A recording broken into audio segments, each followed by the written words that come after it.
Okay, chapter 4, this is specimen collection and transport. We're going to go over the equipment that's going to be used for your venipuncture. We're going to talk about the order of draw. This is where I'm going to lose everybody in the class. We're going to talk about transport, then procedural complications.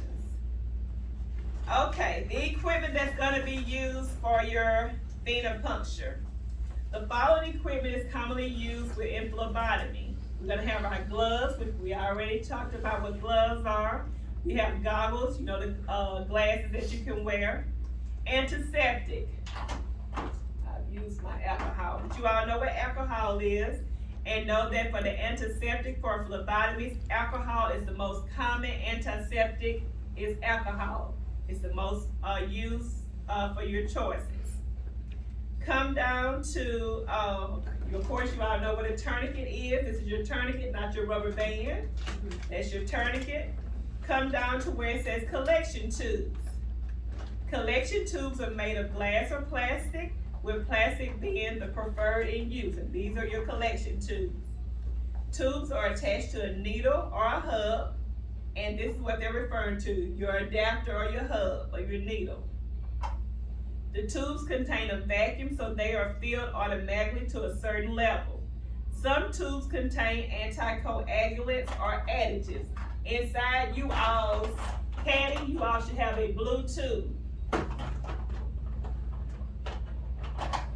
Everybody has a blue tube in their caddy. You see that liquid? That is called an anticoagulant or additive. An anticoagulant keeps your blood from doing what? Clotting, exactly. So know that, remember I said when you see stuff in parentheses, you'll probably see it again. So an anticoagulant is an additive. Okay, highlight this whole paragraph right here because you're going to see this again. Here's 1, 2, 3, 4, 5 questions. Anticoagulants are substances that's used to prevent what? Blood clotting. Blood clotting. Test question. Has anyone ever heard the word heparin?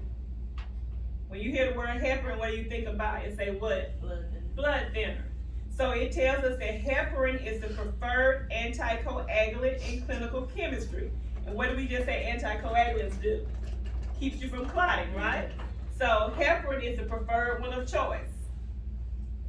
You have something called lithium heparin. It's the general anticoagulant that's used for the study of glucose levels. Then we have what we call acid citrate dextrose. It's an anticoagulant that's used in blood donations. And that's what is in this bag here. It's an anticoagulant, but this was probably drained out because we've used it so much. But it's a solution inside this bag that keeps the blood from clotting. But it is called acid citrate dextrose. In tubes with anticoagulant, it is important to fill the tube with the correct amount of blood to provide an accurate blood additive ratio. You understand what that means? See it here on this blue tube. That tube has that additive at the bottom, right? So if I do not get enough blood in this tube, if I don't go up to that line, you see the little arrow? If I don't get enough blood in that line, that test is going to be inaccurate because there's not a blood and additive ratio. So when it gets to the lab, the additive may show up more than what the blood levels show. Make sense? So know that for test purposes, in tubes that have anticoagulants, it's important to fill the tube with the correct amount of blood to provide an accurate blood additive ratio. So, antiseptic of choice is alcohol. Anticoagulant, another name is that it's an additive. Anticoagulants prevent your blood from clotting. Heparin is the anticoagulant used in clinical chemistry. Lithium heparin is the general anticoagulant that studies glucose. And acid citrate dextrose is used in blood donations. Okay, let's go to the next page, on page 30. Let's talk about needles. Needle size varies, as do the gauge or the opening of the needle. So you remember when I showed you the bevel of that needle, that opening? The opening is called the gauge. Gauge is the opening of the needle. That's the size. It kind of describes what size needle you're going to be using. So this next bullet, it tells you, and you have to learn this here, the larger the gauge size, that's the opening. The larger that hole of that needle refers to the smaller opening or the diameter of the needle. So remember this here, the larger the gauge refers to the smaller the opening of the needle. So if I have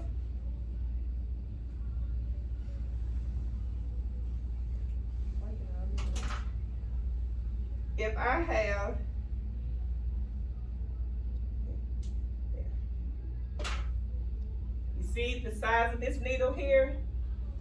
Okay. This needle here is a 21 gauge. That's a 21, and you see the opening. Okay. Y'all see how small this opening of that needle is? This is what we call a 21 gauge needle. Huh? It's a little larger. See that? Okay, now that's the opening of your needle. So, it's just the opposite of what it says. It says the larger the gauge size refers to the smaller opening of the needle. So remember, this small one is a 21, right? Now I'm going to open up a 16 gauge needle. Those are used for the donation. Right. Now, you see the difference? You all see how big that needle is? Okay. That's the plasma needle. Yes, ma'am. This is a 16 gauge. See the difference, how big it is. This is a 21. Now somebody read that second bullet. What does it say? The 21 gauge is the green top. This is your green top, the 21. The larger gauge size refers to the smaller opening diameter of the needle. The larger the gauge size. I have a 21. The larger the gauge. My gauge is 21 gauge. It says the smaller the opening. See how small my opening is? The 16, see the big. See how large it is. So you see how the numbers are, the smaller the gauge, the larger the gauge, the smaller the needle. Just the opposite. So, on your test, if they told you which one would have the smaller opening, would it be a 21 or a 16? 21. The lower the number, the smaller. It's just the opposite, exactly. But now they're gonna ask you, so you have to know the difference. You have to know what it means. The larger the gauge size, 21, the smaller the opening. So if you had a 16 and a 22, which one's gonna have the smaller opening? 22. If you had a 23 and a 16, which one's gonna have the smaller opening? 23. Okay, you all understand? So highlight. Now you all didn't see me recap this thing because remember we do not recap. But I don't want to have this 16 gauge up here. So know that second bullet. Okay. Now the next bullet says the butterfly needle refers to as a winged infusion set, right? And it's just what it says. Another name for a butterfly needle is a winged infusion set. It has an angel wing. See there? They don't hurt that bad. I think they hurt. They're my favorite ones. Oh no. So, for test purposes, know another name for a butterfly needle is a winged needle infusion set. Who do we use these butterflies on? Babies. Or geriatric. Say that again. Geriatric. Or toddlers. I mean babies. We use them on geriatrics. Y'all agree? When you take grandmama and granddaddy to the doctor, y'all just want them to use this here?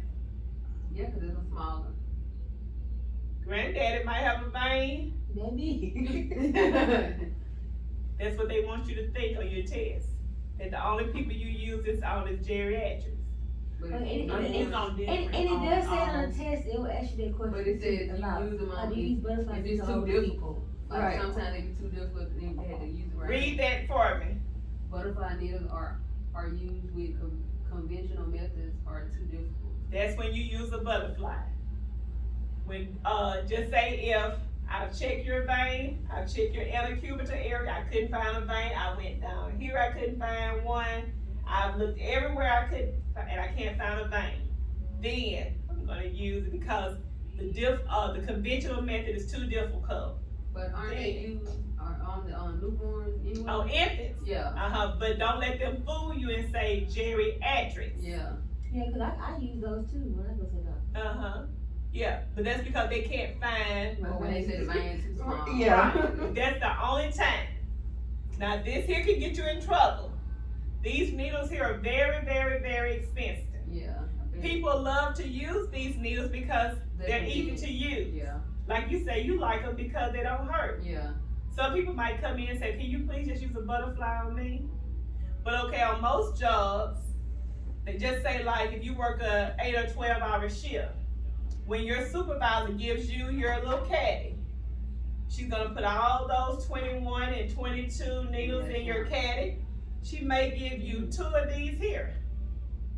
So okay, if you use your first 2 at 3 o'clock, what you gonna do when grandmama come in and she going through she has kidney stones, she dehydrated because she hadn't had anything to drink in 2 days.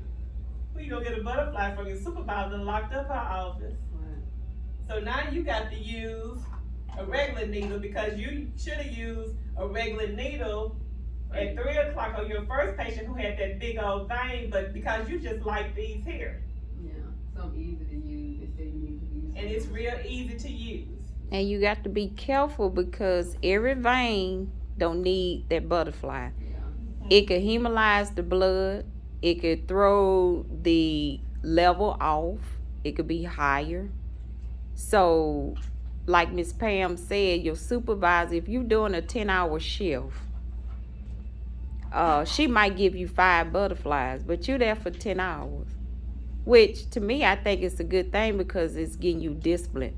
You know, you'll start really being wise on who I need to use this on when you really need to use it. So be real careful because it can really, it can get you in trouble. Okay, so again, a butterfly needle, another name for butterfly is a what?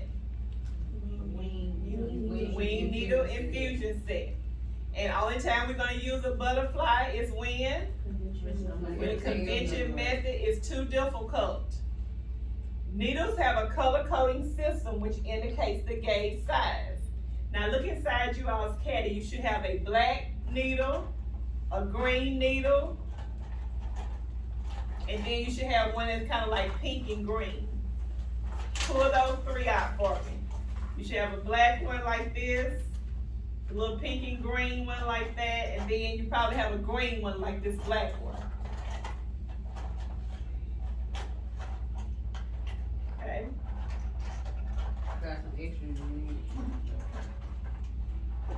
Pick up the black one for me.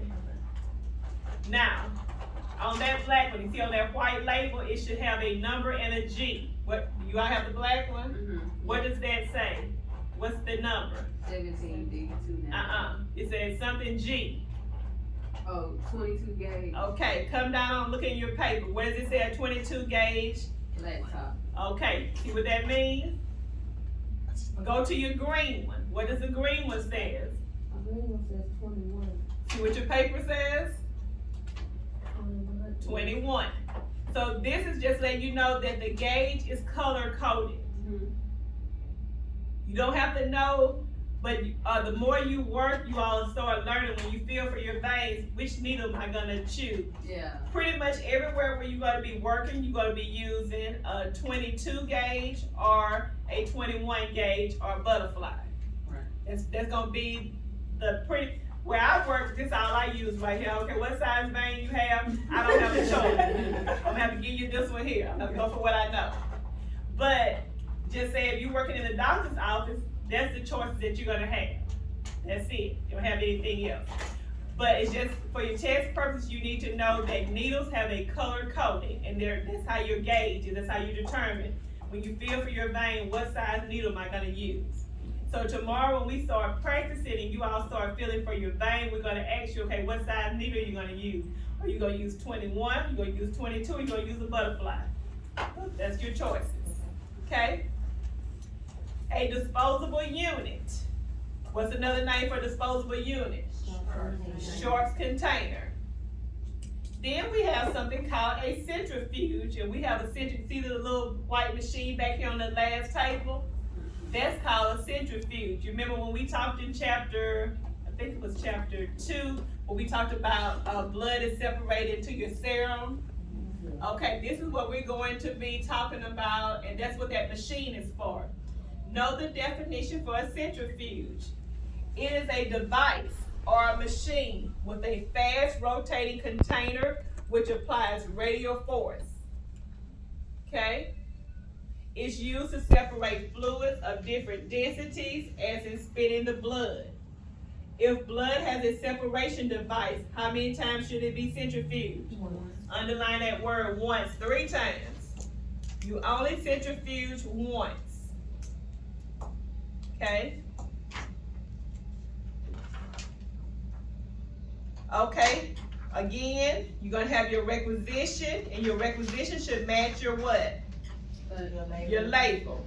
Come down to page 31 up under barcodes, and it tells you that handwritten information cannot be converted to a barcode. So what that means is if I've written something out handwritten, it can't be turned into an automated.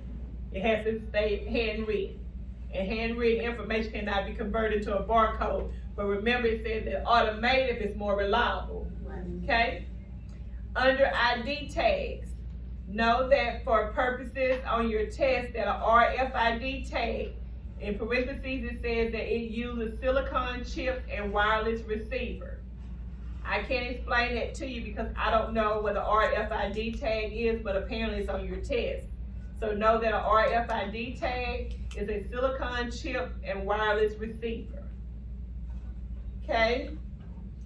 Now, let's go to page 32. You okay? You good? Oh, yeah, I'm just behind her. Okay. So on page 32. Now, when you all have gone to the doctor, everybody has had labs drawn before? Okay, you remember when you went to the doctor and just said you had 3 or 4 labs that had to be drawn and they had different colored tubes? You see how they drew your tubes in a certain order? People just can't just pick up tubes and draw. They have to be drawn in what we call the order of draw. See this board up here? We get ready to discuss this here. In order to avoid cross-contamination, blood collection tubes must be drawn in a specific order. Okay? So come down here to the middle of the page. We're going to skip that little paragraph and we're going to come back to that paragraph. But to avoid cross-contamination, this is why we do order of draw, to avoid cross-contamination. Tubes should be drawn in an order of draw, and the order of draw is yellow, light blue, gold, red, orange, green, purple, white, and gray. See the board that we've made over here? That's the order that you draw your tube in. No other way around it, right? Okay. So, that first tube up there, the yellow top tube, that is what we call blood culture tubes. That's for someone who has a fever, and they just can't find out how come they keep getting this temperature, right? So they have to do a blood culture. Or you would use the blood culture bottles. These bottles go with these too, but I get more into that later. Okay? So, everybody does not get a blood culture test done. So don't just draw a blood culture because you know how to draw a blood culture. Okay? So, just say like if I came in this morning and I needed to have my glucose drawn, I would just get a gray top tube for my glucose. Okay. There's no reason for you to do a blood culture and a glucose because that's not what the doctor ordered. Right. The only thing that you draw is what's on your requisition form. Okay. That's the list that I talked about with your name, It's everything that the doctor has ordered. The doctor ordered a blood count, a thyroid test, and a pregnancy test. That's all you draw. But now if he orders a blood culture, the tube of choice and the tube that's going to take priority is the yellow. That yellow tube will be drawn before anything. Then you draw your other tubes. But like I said, I don't want you all to get it confused. The only time you do a blood culture is when it's ordered. Okay? So if the doctor does not order a blood culture, then you start with the next order, which is light blue, gold, red, orange, green, purple, white, and gray. Got it? Okay. That's your order of draw. Now, there is, on your order of draw, there's 1, 2, 3, 4, 5, 6, 7, 8, 9 tests, right? I tell everybody, learn 3 colors a night. That's how you learn your order of draw. Because to be a phlebotomist, you have to do your tubes in order. You have to draw your tubes in order. And don't think that you can say, well, they won't know that I didn't do them in correct order. You see what it says, that first sentence, in order to avoid what? Cross-contamination. We have to draw our tubes in a specific order of draw.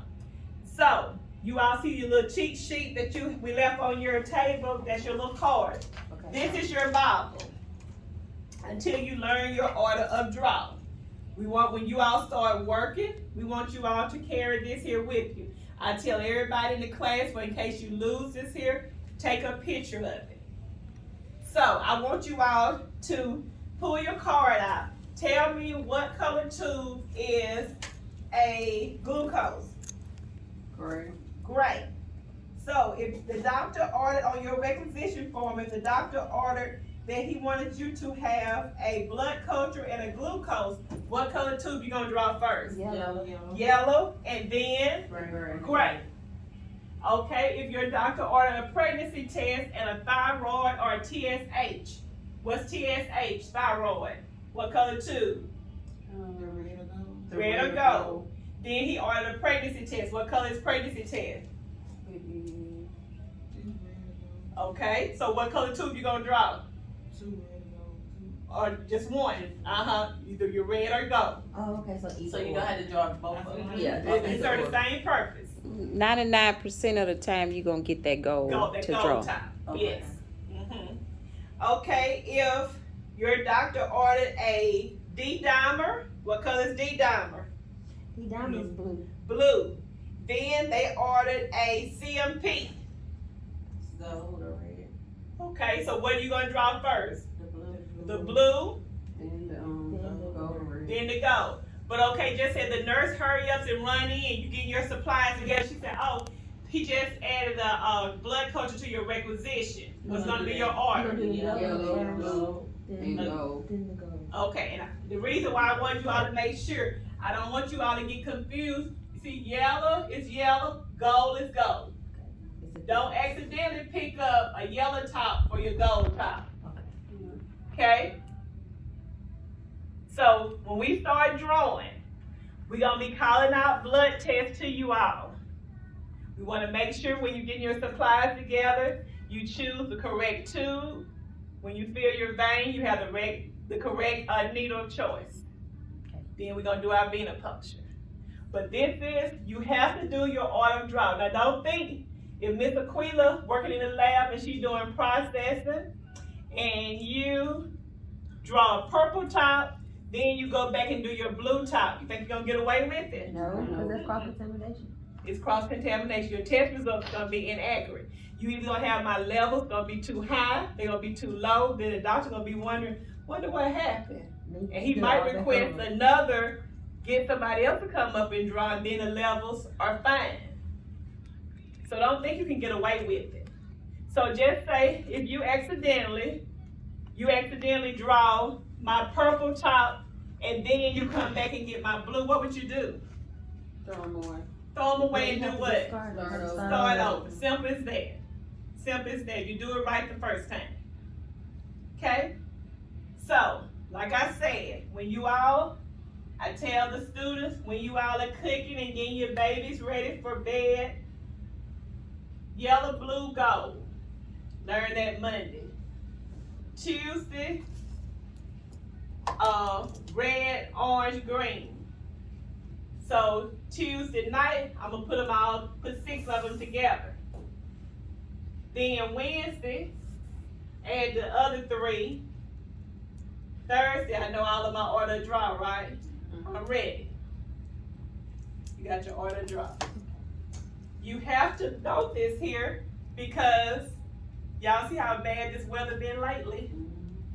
If you go to the hospital and you get there and the system down. Now, when you all start working, your computers, your handheld computers will have in there the patient's name and everything on there, and then your requisition. It'll have that you need to draw this color tube, and that color tube. But what if your handheld is down that day? How you gonna know what order to draw? You got to know your knowledge. And so that's why we're trying to teach you and have it in order. So you have to know it. You can't, it's no way around it if you're gonna be a phlebotomist. You have to know it. So that's why I tell you in the beginning, keep your card, take a picture of it, have it on your phone, just for backup. Keep it in your glove compartment if you have to. So you have it to rely on. Because of course you don't want to be working somewhere in a work environment. Hey, what color tube am I supposed to draw? First thing they're gonna go back to the super. You done hired me. It happens. You're right. It happens. Working with her, she don't know nothing. She don't know. She keep asking me questions. Why y'all hired her? So like I say, do it for yourself. Learn 3 a day. Okay? If you go on YouTube, they have rap songs, they have all these different songs. Best thing to do, learn your colors. Right. Just learn it. Okay?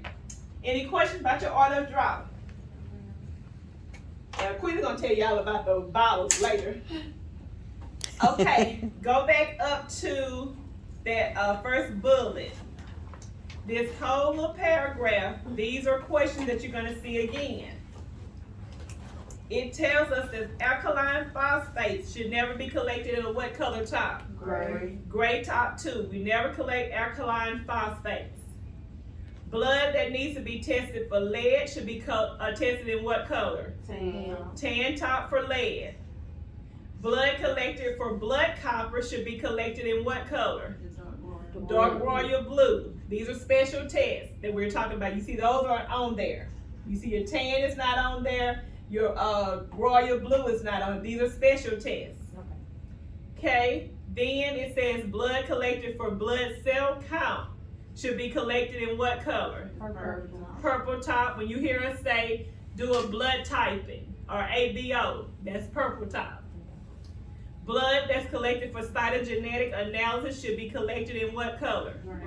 Green. So we have, that's how many questions there? 1, 2, 3, 4, what's that, 5 or 6?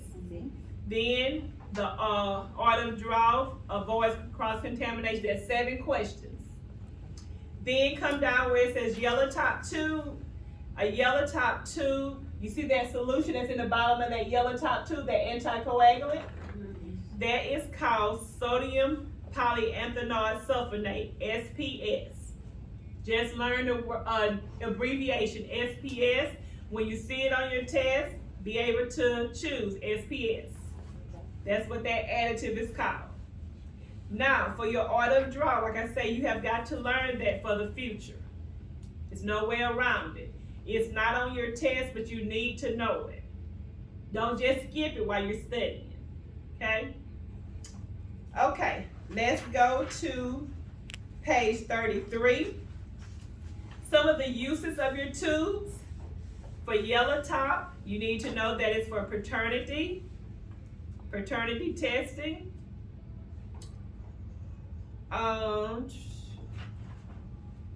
Purple is blood bank on page 34. Gray top is glucose. Those are the ones that you need to know. Any questions? We're gonna learn our order draw next week, right? Okay. Okay, let's go to page 35 and let's talk about specimen transport. Specimens that are collected need to be transported for laboratories for further testing. Certain regulations that apply. All specimens must be placed in a leak-proof container. The tubes must be bagged in a special biohazard specimen bag, and a requisition slip must be placed in the outside pocket of the bag. And this is what they're referring to. This is the bag, the specimen bag. It's just a bag that has biohazard on there. If you had some tubes to be drawn, your tubes will be placed inside the bag, and your requisition slip will be placed right out here on the outside of the little pocket. And that just keeps it from getting, your paperwork from getting wet. And you just place it back here in this little pocket. For in case if your tubes just accidentally leak or anything, your paperwork won't get wet. Okay? It says that one of the safest and most efficient methods of transport is what we call the pneumatic tube system. The transport for the tube specimen can be sent using the pneumatic tube system. What you're gonna do is place your tubes in this biohazard bag and seal it. You're gonna place your requisition slip in the slot, place the biohazard bag in the pouch, and completely seal the pouch and load the pouch into the pneumatic tube system and send it to the lab.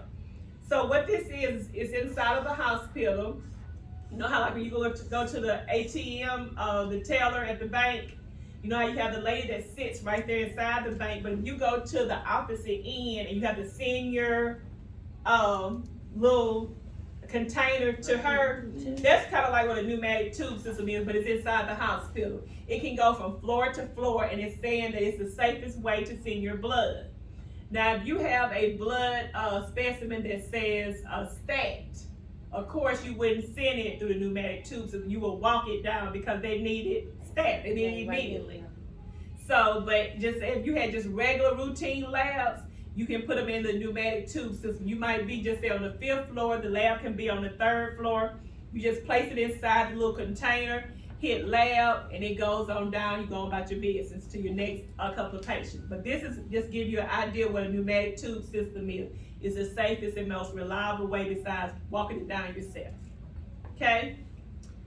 Certain specimens must be transported to the lab quickly in order to get accurate test results. Blood and urine samples must be transported quickly in order to increase the chance of pathogen detection. Serum specimens should be transported to the lab within 2 hours, underline the word 2 hours, in order to avoid erroneous results.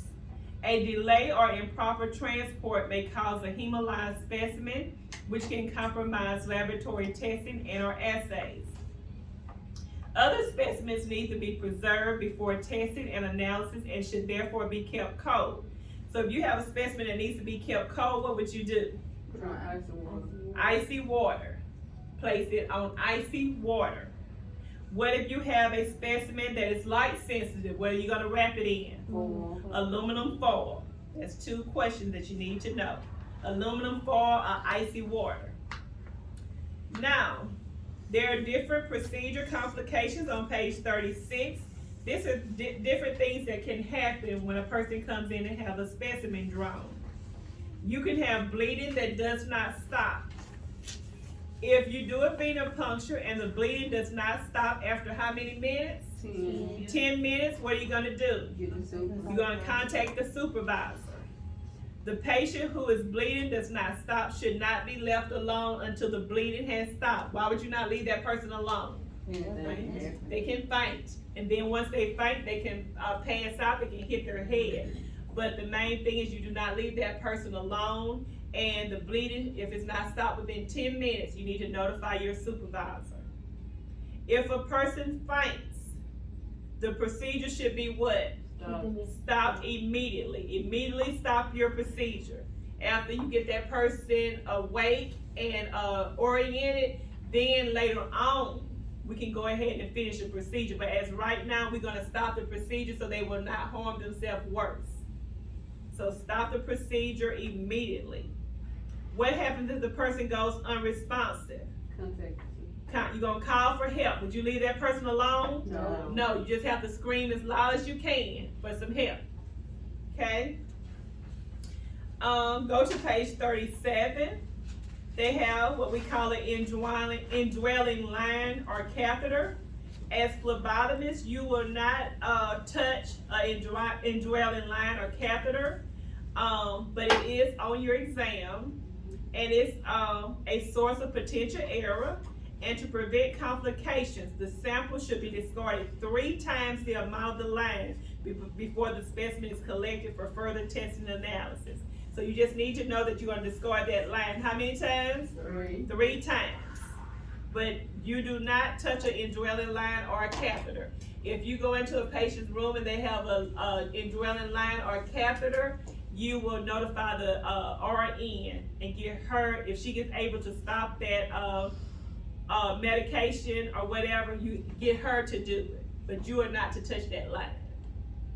Okay, the last one on that page, prolonged tourniquet application. Remember we said in chapter 3 that tourniquets can cause your blood to do what? Pool.